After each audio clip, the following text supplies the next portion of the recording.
Voilà, comme il est. Voilà, on y est. Madame Saba, où est-ce qu'elle est?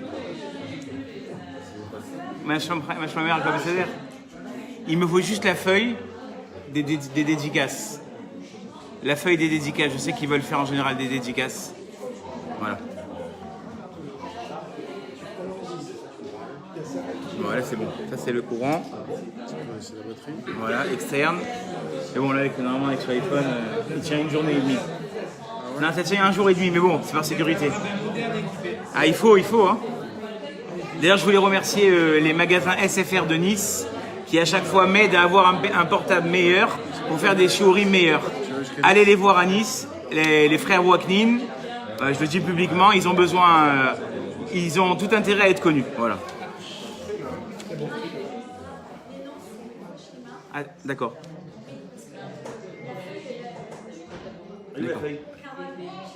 Alors pour la réfoua chez les mains de Carole Sarah Batfani, Carole Sarah Batfani, Eliaou Ben Chana, Amar,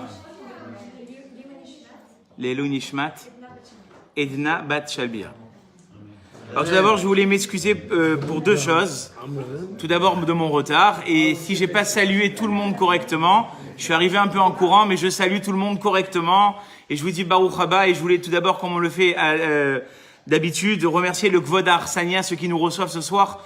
J'ai toujours l'impression, quand je rentre ici, d'assister à un Sheva Brachot. Derrière, je suis sûr qu'il y a des gens qui sont rentrés ce soir et qui se sont dit, mais là, c'est le cours ou c'est les Sheva Brachot? Non, c'est le cours. C'est comme ça que Fabrice et Anne nous reçoivent toujours magistralement. Et on les remercie et que ça leur amène une grande bracha dans leur maison et qu'ils puissent, qu'on puisse entendre dans cette maison Kol Sasson, Vekol Simcha, Bedrat Hashem. Toujours des Besserot Tovot, des bonnes nouvelles et tout ce que vous désirez, Bedrat Hashem. Alors, le shiur de ce soir, il s'intitule « Devant la volonté, rien ne résiste ». Je vais, contrairement à mon habitude, lire un texte, le partager avec vous, et c'est à partir de ce texte. C'est une Gemara dans Chagiga. Et comme l'a dit Fabrice, d'ailleurs, n'hésitez pas à vous servir, hein, si vous n'ayez pas honte. Voilà, si vous avez besoin, servez-vous. La Gemara dans Chagiga, en page 12b, dit la chose suivante. Tania Rabbi Yossi Omer, Rabbi Yossi nous dit... Oh, il aime la briotte. Alors, c'est vrai que ça commence un peu dur, mais après, ça va être génial. Malheur à ces créatures, donc à ces hommes ou à ces êtres humains. Chez Rohot, Ve'enan Yodim Marot. Elles voient des choses dans le monde, mais elles ne savent pas ce qu'ils voient. Omdot, elles se tiennent debout. Ve'enan Yodot, Almaem Omdot. Elles ne savent pas sur quoi est-ce qu'elles se tiennent. Haaretz, dira la Gemara, la terre, sur quoi est-ce qu'elle se tient? Alma Omedet, Al Ha'amudim, sur des piliers. Sheneemar, Amargiz, Eretz, Mimekomo, Ve'amudea Ipalatsu. Akadosh Baruch Hu, il a fait bouger la terre de son endroit, et les colonnes se sont séparées. Donc apparemment, le monde tient sur des colonnes. Amudim, et ces colonnes, sur quoi est-ce qu'elles tiennent? Alamaïm, sur l'eau, ça on le sait. On le dit tous les matins chez Neymar, Roka Haaretz Alamaïm. Vous savez, des fois on fait des prières le matin, mais on se rend pas compte de ce qu'on dit. On remercie Dieu en fait de faire tenir le monde sur de l'eau. C'est-à-dire qu'il y a des océans, il y a une terre, mais en fait cette terre, elle tient sur l'eau. Maïm Aléharim. Et l'eau sur quoi est-ce qu'elle tient? Sur des montagnes. Chez Neymar, Aléharim Yamdu Maïm. Ces montagnes qui tiennent sur l'eau. Veheharim, et ces montagnes, sur quoi est-ce qu'elles tiennent? À la rouar, sur le souffle. Sheneemar, Kiine Yotzerarim, ou Boré rouar. Akadosh Baruch Hu a créé des montagnes, et puis il a créé le souffle. Et enfin, Verouar, et le souffle, sur quoi tient-il? Baséara, sur la tempête. Donc on ne sait pas c'est quoi cette tempête. Séhara, et cette tempête, Tlouya, Bezroot, chez l'Akadosh Baruch Hu. Et cette tempête, elle tient dans les bras de Dieu. Sheneemar, ou Mitachat Zeroot. Et en dessous, les bras de Dieu, Olam, le monde. Alors, c'est vrai que cette Gemara, elle est assez interpellante. Tout d'abord, pourquoi Rabbi Yossi, il caractérise les gens qui ne savent pas de malheureux? Est-ce que le manque de savoir, quelqu'un qui ne sait pas, on peut le caractériser de malheureux? Il va apprendre. Comment Rabbi aussi il a pu appeler cette personne qui ne sait pas comment le monde fonctionne, comment le monde a été créé, de malheureux? En quoi est-ce qu'il est malheureux? Est-ce que finalement le manque de connaissances c'est un malheur? C'est un manque, mais c'est pas un malheur. Deuxièmement, franchement, qu'est-ce qu'on a besoin de Rabbi aussi pour nous dire sur quoi est-ce que le monde y tient? Surtout dans l'époque dans laquelle on vit, la science à la pointe de la technologie. Qu'est-ce qu'on a besoin? Qu'est-ce que Rabbi aussi il avait besoin de nous décortiquer la façon dont le monde tient? Alors le Maharsha, un des commentateurs du Talmud, est venu expliquer et dire qu'en fait Rabbi aussi, il est sûrement pas venu nous expliquer comment est-ce que le monde y marchait. Ce que Rabbi aussi, il est venu nous dire, par contre, c'est que finalement, on peut pas s'arrêter à ce qu'on voit. Très souvent, autour de nous, on voit la nature. C'est comme les gens qui disent « le monde a été créé par hasard ». Et je dis toujours que le hasard n'existe pas. Parce que hasard, c'est Dieu qui a aidé. C'est pas possible que le monde il ait été créé par hasard. Comme vous comprenez que quand il y a un tableau, on peut pas dire un pot de peinture s'est versé ici puis ça a fait un Picasso. Non, c'est Picasso. Ça a sa valeur. Le monde entier, il n'a pas pu être créé par hasard.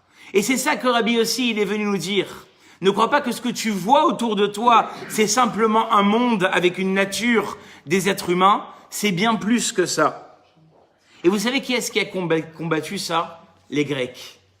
On vient de sortir il y a quelques temps de Hanouka. Les Grecs, eux, justement, ils ont eu du mal à croire que le monde, il avait un but spirituel. Pour eux, le monde existait comme il était. Ils avaient de nombreuses théories et ils étaient contre la Torah. Tellement contre que c'est écrit qu'ils se sont efforcés à faire oublier aux gens ce qu'ils connaissaient. On n'a jamais vu ça.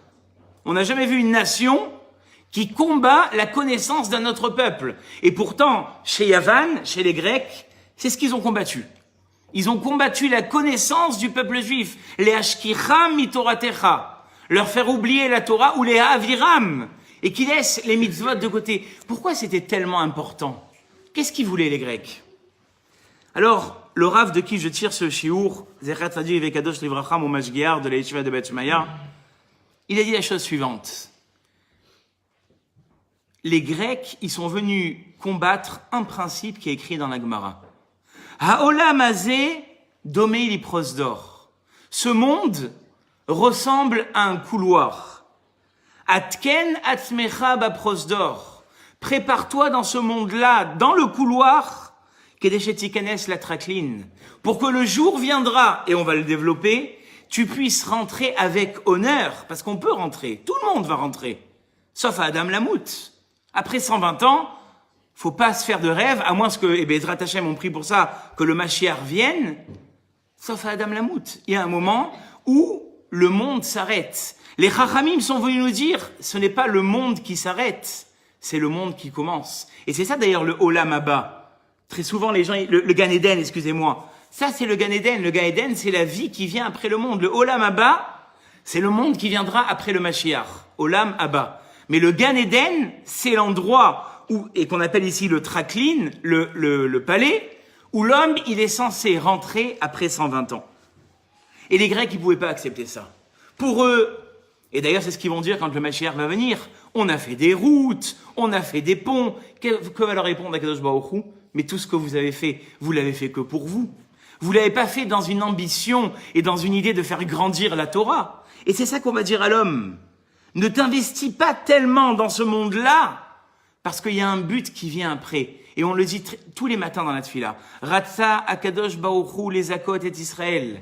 Akadosh Baruch Hu a voulu faire mériter le peuple juif. Et qu'est-ce que fait Akadosh Baruch Hu? Les fiechar irbalahem Torah ou mitzvot.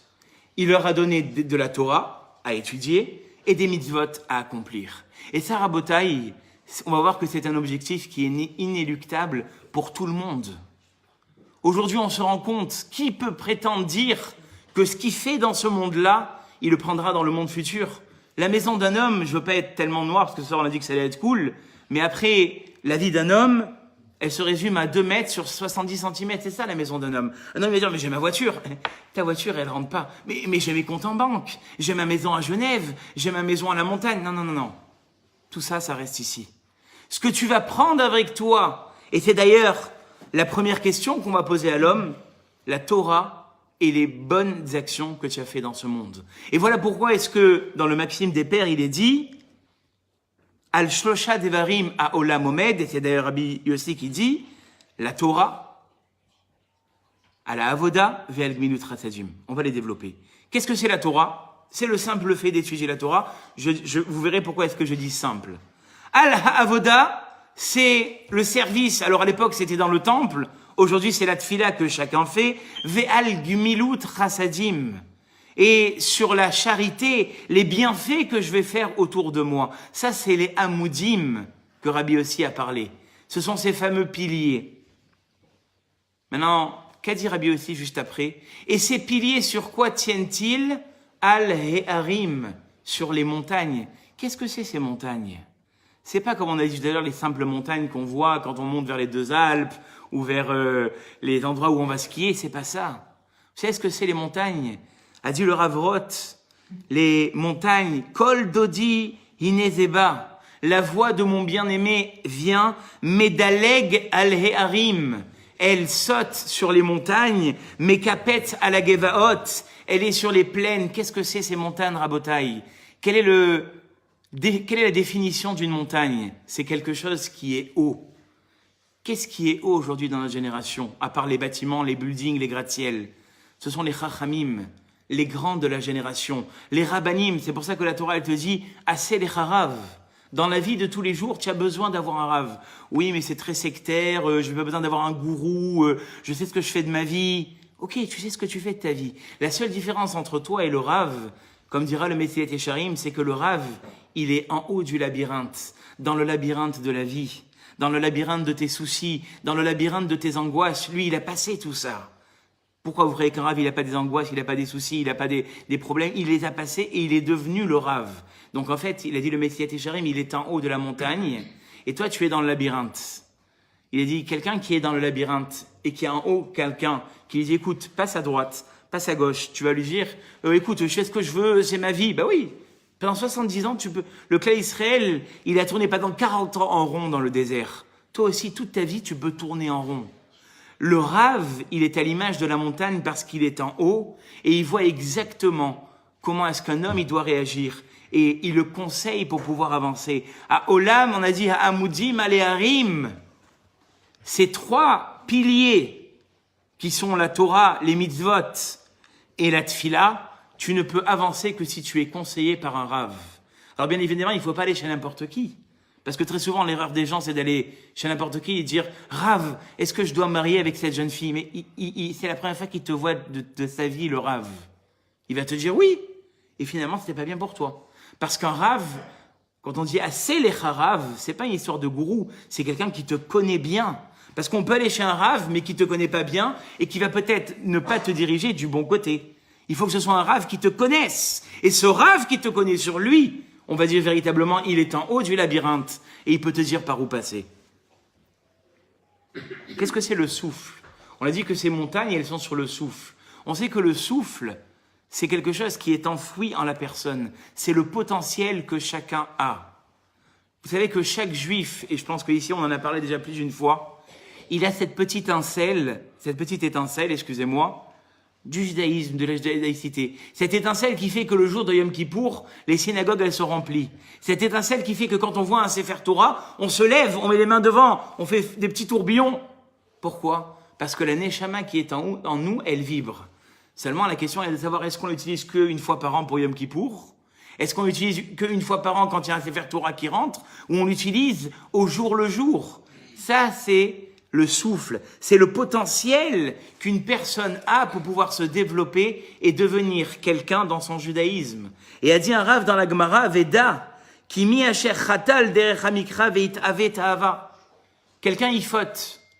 Comment ça marche dans notre tête? On se dit, bon, mais de toute façon, puisque j'ai fait ça, ben, j'ai qu'à faire tout de toute façon. De toute façon, j'arrive pas. Donc, puisque j'arrive pas, ben, je me laisse aller. Et puis arrive le mois des Louls, oulala, 1 an de plus. Et puis tu recommences, tu prends des bonnes résolutions, tu as l'aspect d'un malach le jour de Yom Kippour, et puis de nouveau, il dit le Rav, tu peux arrêter cet enchaînement. Comment? Velo il chaltsu ra'ayona vechushav bepigobo. Cet homme ne s'est jamais réveillé quand cette tentation l'a atteint. Velo me'ar'u ligor beya matava. Et il ne s'est pas dépêché de crier et de dire stop à cette mer d'envie. Qu'est-ce que ça veut dire? Ça veut dire qu'en fait, un homme, il est capable de pouvoir sortir de tout ce qui l'emprisonne, de devenir quelqu'un de bien. Seulement, qu'est-ce qu'il faut qu'il fasse? Il faut qu'il dise stop. Il faut qu'il soit capable à un moment, et on va le prouver, de dire je m'arrête ici et je veux devenir quelqu'un d'autre. Tout dépend de la volonté, on va l'expliquer à travers les psukim, de la personne si elle veut changer ou pas. Et le Rav à ce moment-là a ramené un pasouk au sujet de Yosef. Pour ceux qui lisent à la Torah ou qui s'y connaissent un peu, il y a 3 ou 4 fois dans la Torah un signe qui s'appelle le shalchelet. C'est cette dent de scie qui est sur un verset.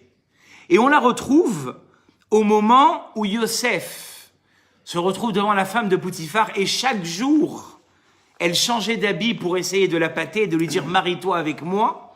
Et lui, il était capable de refuser jour après jour, comme c'est écrit « Vayehi kedabera el Yosef yom yom ». Chaque jour, elle essayait de la pâter un petit peu plus, et lui, il refusait. A dit le Rav, comment il est arrivé à ça? Parce que d'abord, c'est écrit Vayemaen. Avant de rentrer en confrontation, avant même que l'histoire commence, Yosef a dit stop, je ne veux pas. Vayemaen, il y a un shalchelet pour te dire qu'il a pris la ferme décision de ne pas rentrer dans cet engrenage. Et c'est ça qui a fait qu'il a été capable de se sauver, de laisser sa veste, de rentrer en prison tant et tant d'années, parce qu'au début, il y a une ferme détermination de Yosef de dire non, je ne fauterai pas. Et il dit le Rav, c'est ça qui nous manque aujourd'hui. Aujourd'hui, finalement, si on s'écoutait un petit peu moins, si on trouvait moins d'excuses, comme on va voir, eh bien finalement, on n'aurait pas les échecs qu'on a. Et qu'est-ce qui est écrit après? Une fois que Yosef, il a su surmonter véritablement cette épreuve de la femme de Poutifar, Vayehi Yosef ish matzliach. Yosef, il a réussi. Pourquoi il a réussi, a dit le Rav? Parce qu'il a été déterminé depuis le début. Mais si quelqu'un, il envisage le changement dans tous les domaines, mais il est mi-figue, mi-raisin, essayons de voir si j'y arrive. Tu n'y arriveras jamais. La détermination de Yosef au début de dire je ne fauterai pas vis-à-vis de la femme de Poutifar, elle a fait qu'après, il a pu s'opposer et même aller jusqu'à dans la prison et devenir l'homme qu'il était devenu parce que depuis le début, il avait accepté de refuser de fauter. Depuis le début, avant que l'histoire commence, dira le Rav Roth, qu'est-ce qui fait ce signe en dents de scie? Il vient montrer la détermination de Yosef à ne pas vouloir fauter. Et ça, Rabotai, c'est un élément principal. Vous savez, il raconte, le Rav, il y a quelqu'un, une fois, il avait envie d'arrêter de fumer. Alors il a tout essayé. Les patchs, la nicotine en chewing-gum, la cigarette électronique. Il n'arrivait pas à arrêter de fumer. Il est parti voir son Rav, et le Rav, il lui a dit, mais l'essentiel, tu as oublié de le faire. Il a dit quoi, Rabbi? J'ai tout essayé. Il lui a dit, tu as oublié de décider d'arrêter. C'est-à-dire que des fois, comme on dit là-bas la chanson en arabe, il y avait une chanson quand on était petit, Dolbia, Shibalim Dolbia, tu tournes en rond, tu tournes en rond, mais le principal problème, tu ne l'éradiques pas. Tu n'enlèves pas la racine, tu t'es pas pris en main et tu n'as pas décidé de changer. A dit le Rav, le jour où tu décideras d'arrêter de fumer, ce jour-là, véritablement, tu arriveras à arrêter de fumer. Et je vais vous dire, on a parlé tout à l'heure des rabbanim, on a dit que ces rabbanim, ils sont arrivés à un niveau extrême et qu'ils peuvent, de l'endroit où ils se trouvent, aider la personne à se battre. Je dis bien aider la personne à se battre. Parce qu'il y a des gens, il faut dire ce qui est, ils vont voir des rabbanim qui les conseillent, qui leur donnent des directives, des brachot, et puis ils ressortent et ils voient que finalement la vie est un long fleuve tranquille qui continue à couler. Rien ne change dans leur vie, bien évidemment. Le Rav, qu'est-ce qu'il peut t'aider à faire? Il peut t'aider à décoller dans ton combat. Il peut t'aider à décider d'être meilleur et d'être quelqu'un d'autre. Mais c'est pas un magicien, le Rav.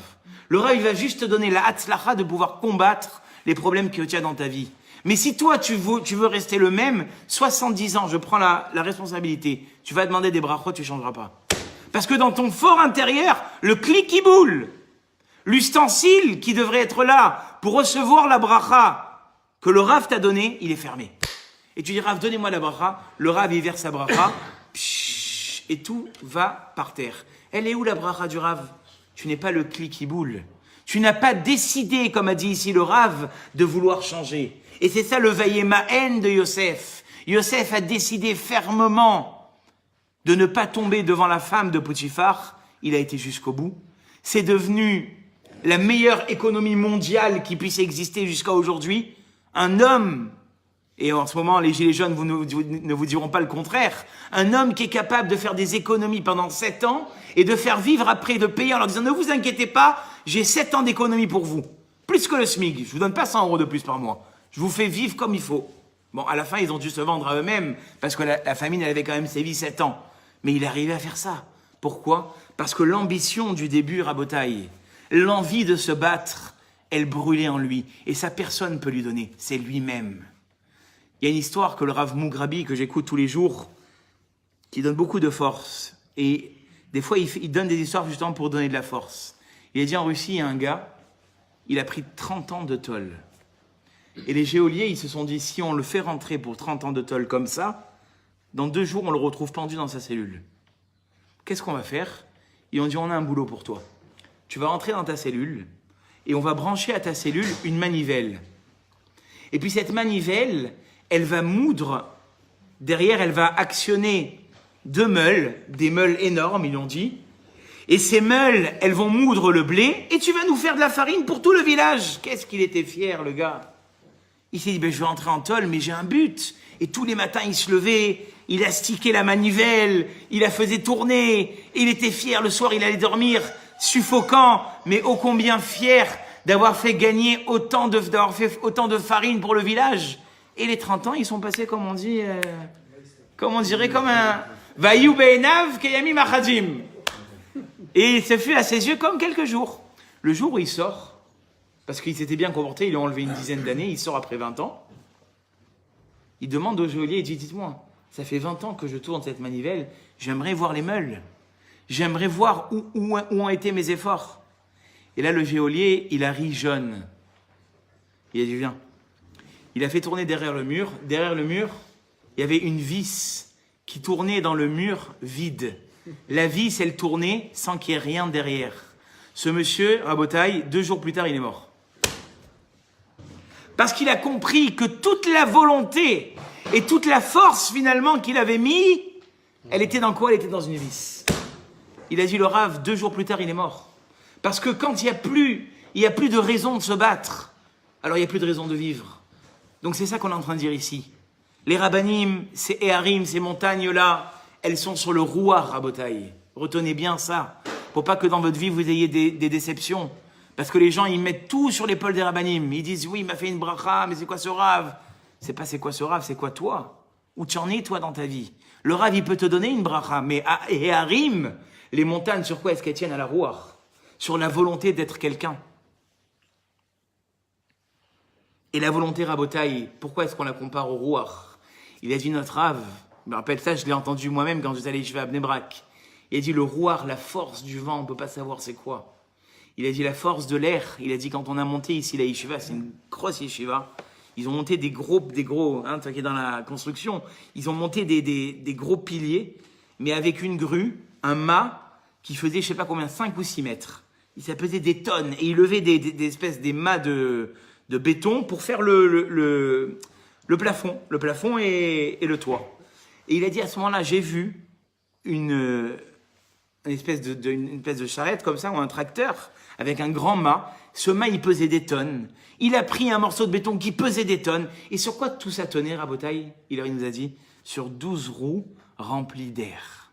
Des milliers de tonnes, il a dit Ravrot, sur de l'air. Parce que l'air, ça donne ça à la force, justement. L'air, quand il est comprimé à un endroit, il a une force exceptionnelle de pouvoir tenir des tonnes. Il a dit, le Rav, la volonté, c'est la même chose. Tu peux vivre des choses terribles dans ta vie. Moi, je vais vous dire, vous allez rigoler peut-être. Quand j'étais jeune, je croyais qu'on pouvait vivre sans souci. Et après, je suis revenu de ça. Et j'ai compris qu'en fait, Ezeu Gibor, à Kovesh et Titzro, qui est le fort, c'est celui qui, à travers ses soucis, il arrive à se relever. Il arrive encore, finalement, à être quelqu'un. Tout à l'heure, on a parlé aussi des Hamoudim, de ces piliers. C'est quoi les Hamoudim? On a dit c'est la Torah, c'est la Avoda et c'est la Gmilut Ratzadim. Or, qu'est-ce que nous dit le Maxime des Pères? Le monde, il tient sur ces trois piliers. Rabotaï, le monde, c'est pas uniquement le monde comme on l'entend, c'est la famille. Si dans une famille juive, il n'y a pas ces trois piliers, la famille, elle peut pas tenir. S'il n'y a pas un moment de Torah dans la famille, elle peut pas tenir. Et aujourd'hui, qu'on me dise pas que c'est difficile de pouvoir étudier la Torah. Tu cliques, au lieu d'aller voir les scores du PMU sur Google, tu peux avoir des centaines de milliers d'heures de Torah qui arrivent devant toi. Donc ne me dis pas que c'est pas possible. Viens à la Avoda. Rabotaï, on prie pas assez. Et je vais vous dire pourquoi on prie pas assez. Parce que la tfila, c'est la possibilité, les Chachamim disent, d'avoir ce qui nous est réservé par Hachem. En d'autres mots, Hachem, il peut avoir prévu beaucoup de choses pour nous, mais si on n'a pas prié pour descendre chez ces brachot, ces bénédictions et ce qui doit nous revenir, on peut passer à côté de la bracha, comme ça ils disent les Balei Moussar. C'est-à-dire que la Avoda, c'est pas simplement la Avoda qu'il y avait dans le temple, c'est la Avoda de tous les jours qui va te permettre de recevoir ce qu'Hachem il te demande à travers la tfila. Quand tu fais une tfila, tu reçois finalement ce qu'Akadosh Baruch Hu il avait prévu pour toi. Et enfin, Gmilut Ratzadim, si on était en Israël, vous aurez compris ce que c'est. On appelle ça les gmachim, faire du chesed. C'est en Israël, il y a chaque famille, Madame Amar doit être au courant de ça, chaque famille, elle a une spécialité. Une, tu rentres à 11h du soir, elle te donne des couches. L'autre, à 11h du soir, elle peut te donner des couteaux pour faire ton Shabbat. L'autre, elle peut te donner des marmites. L'autre, elle peut te donner des plaques. L'autre, elle peut te prêter une bouilloire. L'autre, elle peut te prêter une maison. Il y a des gmachim de tout. Et c'est peut-être pour ça que le clan Israël, il a une tellement grande atzlacha. Il faut faire du chesed, Rabotaï. Il faut faire de la charité. Et la charité, malheureusement, on a tendance à la faire surtout vers l'extérieur, mais même dans sa famille. Descendre la poubelle le soir à 10h du soir, c'est une charité, c'est aider ta femme. S'occuper des enfants quand tu rentres, parce qu'elle est rentrée du travail et elle a commencé à travailler avec eux, tu rentres, tu les aides, c'est aussi une charité. Tzedaka Tassil Mimavet. Mais là, comme je dis toujours, la mavet, la mort, c'est pas uniquement la mort comme on la croit, ça peut être aussi la mort spirituelle. La personne, elle est vivante, mais elle est comme un mort-vivant. Et une fois, on a demandé au Gaon de Vilna, on a dit, c'est quoi la clé de la réussite? Et il a dit à la personne, sois têtu. Parce que malheureusement, on essaye une fois, on essaye 2 fois. Bon, j'ai essayé 2 ou 3 fois de faire Shabbat, je suis pas arrivé. Laisse tomber, c'est pas pour moi. Moi, mon business, c'est Shabbat. Et 3 fois, ça veut rien dire. Il a dit, le Gaon, sois akshan. Sois têtu avec ce que tu veux faire dans ta vie. Et ça, c'est dans tous les domaines, Rabotaï. C'est dans tous les domaines. Seulement, on est sélectif, comme on verra tout à l'heure. Il y a des domaines, combien est-ce qu'on est akshan? 2-3 mois, tu es resté sur le dossier. Et à la fin, Béchef, que le dossier, il est sorti. Mais quand on te dit, une fois par semaine, viens étudier. Je suis fatigué, j'ai froid, je me sens pas, puis demain, je dois me lever tôt. C'est-à-dire que tu es sélectif, finalement. Ton envie de réussir, elle est sélective, Rabotaï. Et ça, ce sera grave, on le verra tout à l'heure. Parce que si on est sélectif, malheureusement, on va devoir donner des comptes sur ça. Mais avant tout, il faut avoir le ratson. Vous savez, le mot ratson, pour ceux qui connaissent un peu l'ivrite, les 2 premières lettres, c'est quoi? C'est ratz. C'est-à-dire que tu veux pouvoir faire courir les choses dans ta vie, il faut que tu en aies la volonté. Donc on revient à dire ce qu'on a dit tout à l'heure. Tu peux avoir la bracha du Rav, tu peux savoir ce que tu dois faire toute ta vie, mais si tu n'as pas la volonté de faire courir ces choses, de faire exister les choses, elles resteront comme elles sont du début à la fin. Et c'est pas pour rien. Pour ceux qui se lèvent tôt le matin, on dit une phrase juste avant de commencer au doux. Rabbi Chania Omer, bon ça c'est Ratzak Baruch, mais Yehuda ben Tema Omer, et Ve'az Kanamer, soit effronté comme la panthère. Ratz Katzvi, court comme le cerf, Gibor Kahari, fort comme un lion, et léger comme un aigle. Khlas, pour moi le premier, je sais pas courir, je sais pas être léger, j'ai pas forcément la force d'un lion. Qu'est-ce que ça veut dire tout ça? Yehuda ben Tema, il est venu nous dire que la Torah, effectivement, elle est tellement lourde dans le sens où elle est tellement chargée de spiritualité qu'on peut vite être écrasé, qu'on peut vite se sentir enfermé dans ce système. Pourquoi ? Parce qu'on n'a pas pratiqué par envie et surtout par envie. Très souvent, ce qui nous manque, c'est l'envie. On croit que l'envie, c'est quelque chose de tabou à Botaï. Mais quand je fais ma tefila, il faut que je kiffe. Il faut que ma tefila, c'est pas... Non, il faut qu'il y ait un kiff. Mais ça se travaille. Il faut que tu prennes un livre. Il faut que tu comprennes ce que ça veut dire Hachem Sefatay Tiftar. Il faut que tu comprennes ce que ça veut dire Rofer Cholim. Il faut que tu comprennes ce que ça veut dire Pokeach Ivrim. Il faut que tu comprennes ce que ça veut dire Uteyer Harita, Chaim, Vesava, Veshalom. Quand tu commences à comprendre la dimension de la tefila, c'est beaucoup plus léger. Mais au début, il faut que tu sois gibor, il faut que tu sois un mensch, d'aller acheter un livre, et le soir, au lieu de regarder encore une saison de ta série préférée, tu vas rester une demi-heure à traduire ta tefila. Et le lendemain, ta tefila, qu'est-ce qu'elle va faire ? Elle va avoir une autre dimension. Moi, il y a des gens qui me feront de la peine à la synagogue, je vous promets. Enfin, pas la mienne, parce que au Hachem, après, le rabbin, il critique notre synagogue. Dans les synagogues, en général, je vois des gens, ils sont là devant le livre, ils savent pas lire. Ils sont là, alors puis ils s'arrangent, puis ils se font comme ça sur la chemise, ils s'arrangent la cravate, puis ils essaient de parler un peu, le rabbin leur fait chut. Ils font de la peine. Parce que s'ils avaient un peu plus compris la tefila, la signification, mais ils se délecteraient. Chaque mot, ce serait une demande de plus. Seulement, qu'est-ce qui se passe ? On n'a pas ce ratson, on n'a pas cette envie finalement d'être un petit peu plus. Et comme l'homme, par excellence, il est matériel, donc forcément, le spirituel, ça va pas accrocher. Ça va pas accrocher. Et je vais vous dire, c'est pas un discours fédérateur que je suis en train de faire. C'est une sauvegarde. C'est l'occasion de pouvoir vivre tranquillement et apaisé. Je vais vous dire pourquoi. Quand les frères de Yosef, ils sont arrivés devant Yosef et qu'il s'est dévoilé à eux, les Chachamim, ils ont dit « Malheur à la honte des frères de Yosef ». Parce que cette honte, on l'aura peut-être après 120 ans. Et la Gemara, elle continue, elle dit « Quand un homme, il arrive en haut,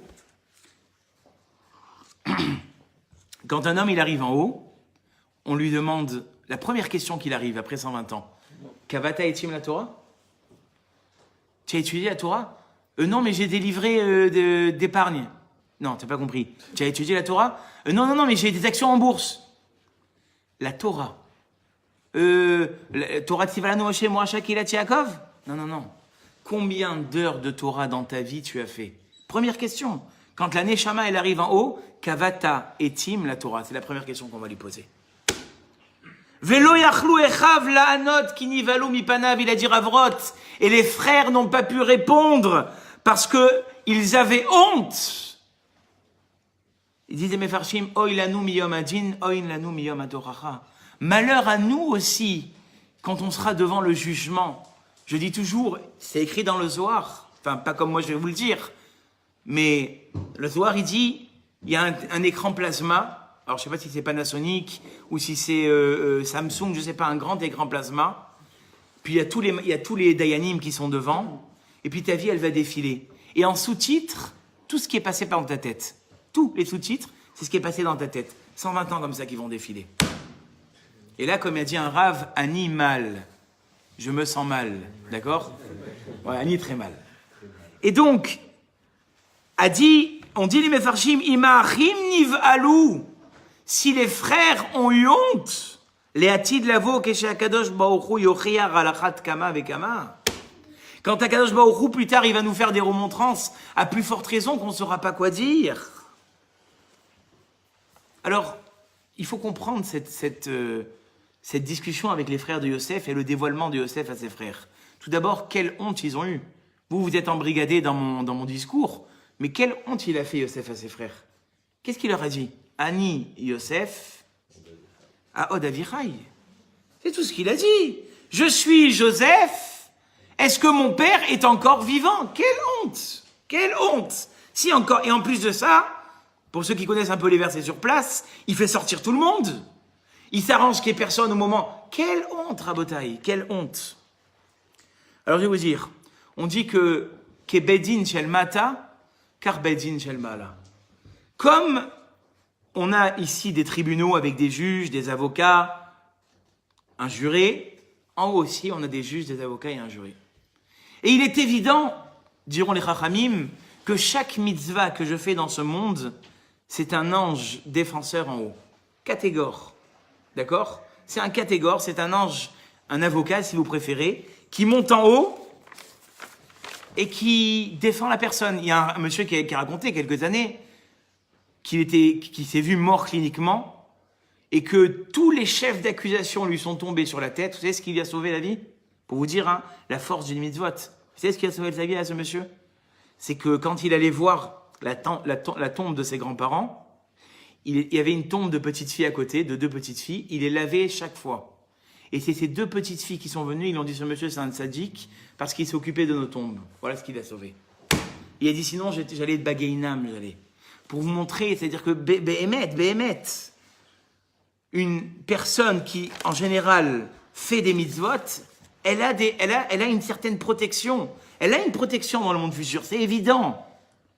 Ce qui fait plus peur à Botaï, c'est quand la personne, elle commence à trouver dans ce monde-là des raisons de ne pas pratiquer, qui sont toutes valables.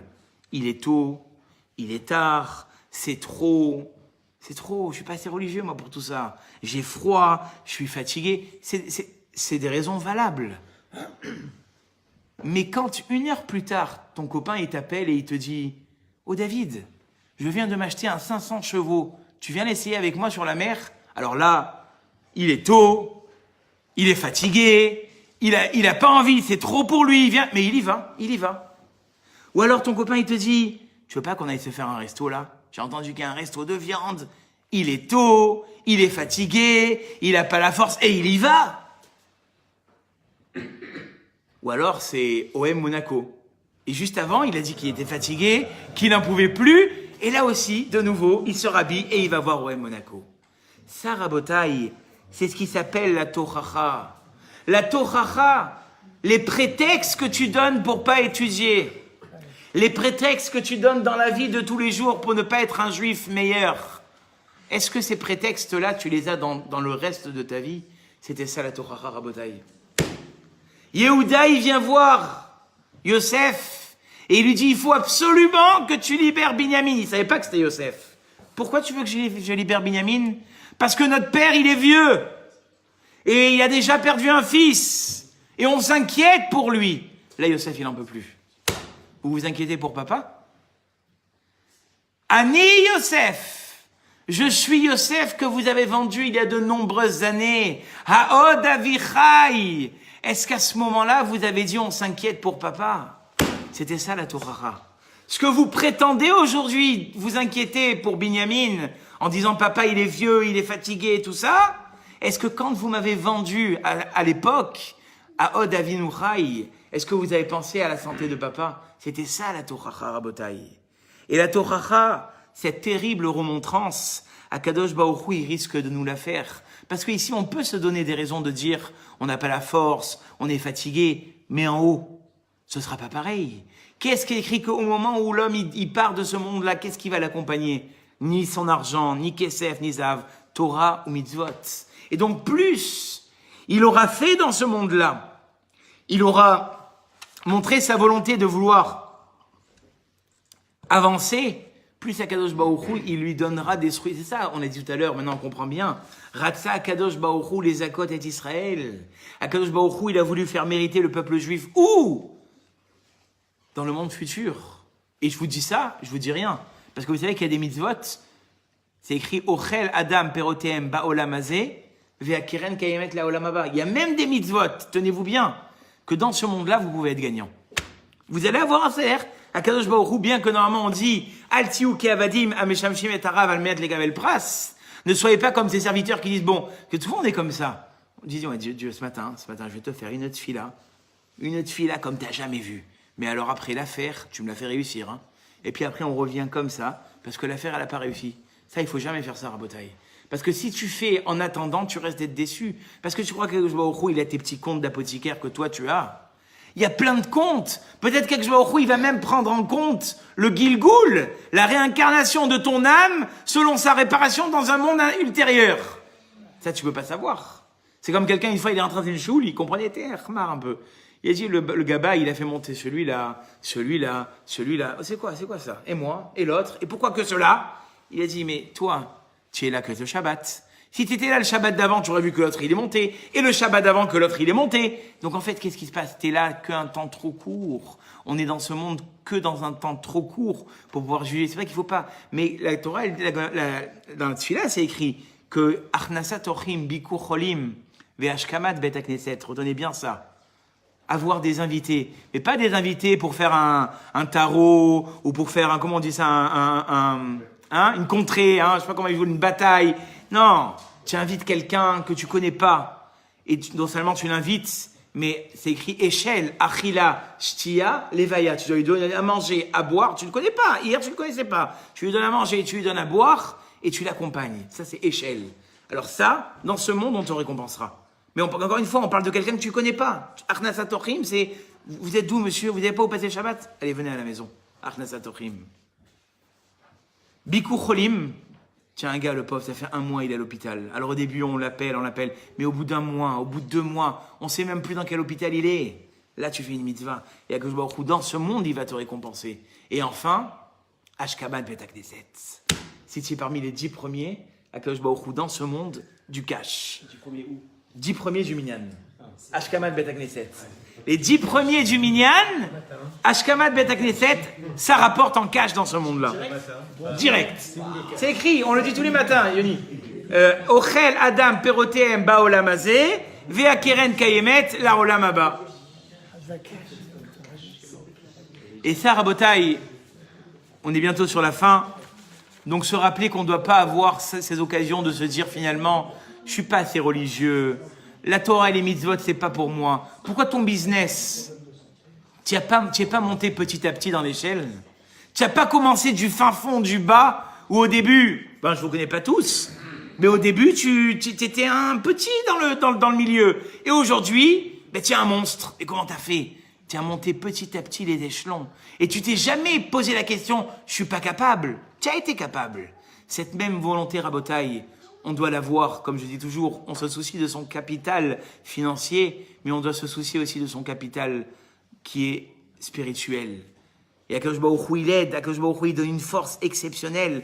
La seule différence, c'est la volonté. Et le Rav, il a terminé en disant, allez dire à un monsieur, tu montes au 24e étage. Qu'est-ce que tu veux que j'aille faire au 24e étage? Eh, monte. Ok, je monte. Puis, tu l'amènes comme ça devant la fenêtre, tu ouvres la fenêtre, tu dis maintenant, mets-toi au bord de la fenêtre. Mais tu es fou, quoi. Mets-toi au bord de la fenêtre. Mais tu es malade. Maintenant, tu te mets au bord de la fenêtre, puis tu t'attrapes par les mains au 24e étage, puis tu tiens. Mais tu es un grand malade. Mais il faut t'interner. Il a dit, cette même personne-là qui vous traite de malade, le jour où il y a un incendie, et que les flammes, elles sont montées du 1er au 24e, vous croyez pas qu'il va s'attraper sur le bord de la fenêtre jusqu'à que ses mains lâchent, jusqu'à que les pompiers viennent l'attraper? Il va s'attraper. Il va pas se poser de question. Quelle est la différence, il a dit le Rav?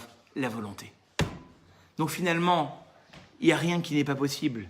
Il y a juste des sujets qui nous intéressent, des choses pour lesquelles on a envie de se battre et des choses pour lesquelles on a moins envie de se battre. Mais comme a dit ici le Rav, on doit se soucier toute notre vie à avoir la même volonté dans la Torah et les mitzvot que dans la vie de tous les jours. C'est ce que je vous souhaite ce soir, que Bezrat Hashem vous ayez la volonté de toujours réussir, de toujours aller plus haut et d'avoir les plus grandes bénédictions Bezrat Hashem. Ashta Bagala Wizman Kari Venomar. Amen. Rabbi Chania qui a dit je voulais faire? Non, d'accord. Chazak Obaour.